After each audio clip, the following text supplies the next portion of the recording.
Hello, I'm Keith Ford. And I'm Paul Levy, and today we've got a few more guns from the vault. Right here we have the Tippmann family of rimfire machine guns. These were manufactured by Tippmann Manufacturing in the 1980s. Tippmann out of Fort Wayne, Indiana. They're still around today. A lot of people may know them for making paintball guns, but now they're making a 9mm crank Gatling gun. They're always up to something pretty cool. Well, before the 1986 machine gun ban, they actually produced these for the civilian market, and they're rimfire, basically scaled down versions of Browning machine guns. Over here we've got a 1917 replica, a 1919, and then here we have the majestic M2 50 cal. Deuce. So these, the 1917 and the 1919 are both in 22 long rifle. The 50 cal is in 22 Magnum, so pretty neat. They're mechanically similar in operation. They feed from a belt. There's a few differences. The barrels don't reciprocate, that sort of thing, but the general function is the same as their bigger brothers. As far as function, and I will say this before we get into details on the machine on them, is pretty amazing. And from everything I've heard, they run fantastic. They work great. I have seen the 1919s and the M2s running at Knob Creek before, and they just sit there and just keep on running. Supposedly just like 2,500 rounds. Take a toothbrush, clean out the the rimfire crud, keep going. And the accessories on these are really neat as well. They've got the tripods, which are again replicas. They've got the mount and the T&E mechanisms. They're fully functional. Here you can see this is a 1917 style. We've got an A4 style. Pretty much the same. You can use them. Sights are pretty much how the original ones functioned. You can even move that 1917 ladder up just like that. The belts, let's look at that ammo can over there. That's pretty neat. So they went through the effort of making tiny ammo cans, and inside there we've got one of the belt variants. You can see right there, that'd be fun to load.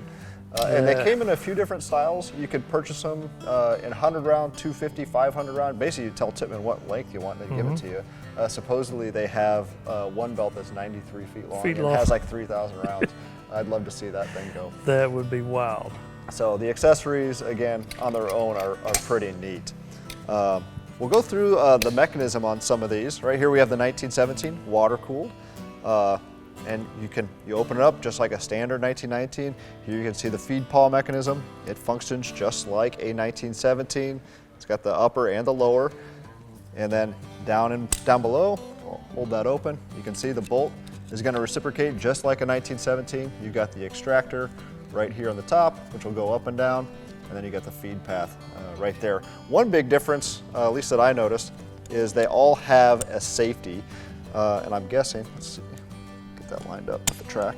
So right here is the safety. Here's safe, there's fire. That is something the original guns did lack. The 1917 didn't have a safety at all.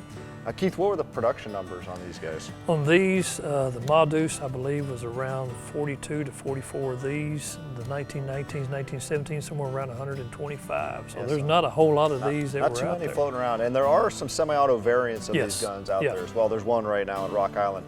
So hopefully somebody got that. Yeah, Lakeside Machine was still doing the semi-autos on a very low and limited scale.